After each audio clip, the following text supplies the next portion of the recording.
चतुर गुड़िया और लालची राजा। बहुत समय पहले की बात है। बुंदेलखंड के पास एक छोटे से गांव में एक बुढ़िया रहती थी। उसका नाम था गोमती। उसके पास कुछ नहीं था, बस लकड़ी की एक सुंदर सी गुड़िया, जिसे वह अपनी बेटी की तरह प्यार करती थी। वह गुड़िया साधारण नहीं थी। वह बोलती थी, हंसती थी और सवालों के जवाब देती थी। लोग कहते थे कि वह जादुई है। एक दिन उस राज्य के राजा को उस गुड़िया की बात पता चली। राजा बहुत लालची था और हर अनोखी चीज को अपने महल में रखना चाहता था। उसने अपने सैनिकों को आदेश दिया, उस बूढ़ी औरत से गुड़िया लेकर आओ। जो इनकार करे उसे बंदी बना लो।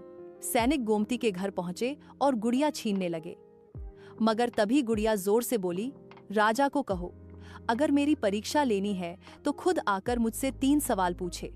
अगर मैं हार गई तो मैं उसकी हो जाऊंगी। राजा को चुनौती पसंद थी। वह अगली सुबह पूरे दरबार के साथ गोमती के झोपड़े में पहुंचा। राजा ने पूछा, पहला सवाल, ऐसा क्या है जो जितना बांटो उतना बढ़ता है?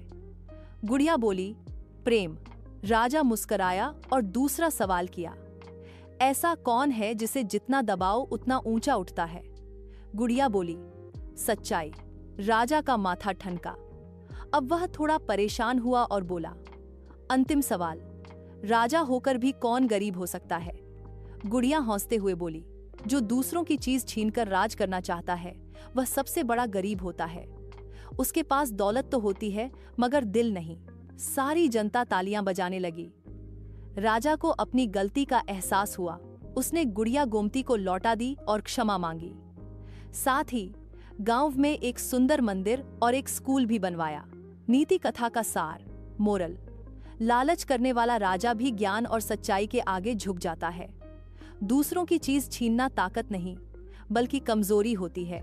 सच्चा धन वही है जो बांटने से बढ़े, जैसे प्रेम, ज्ञान और सच्चाई।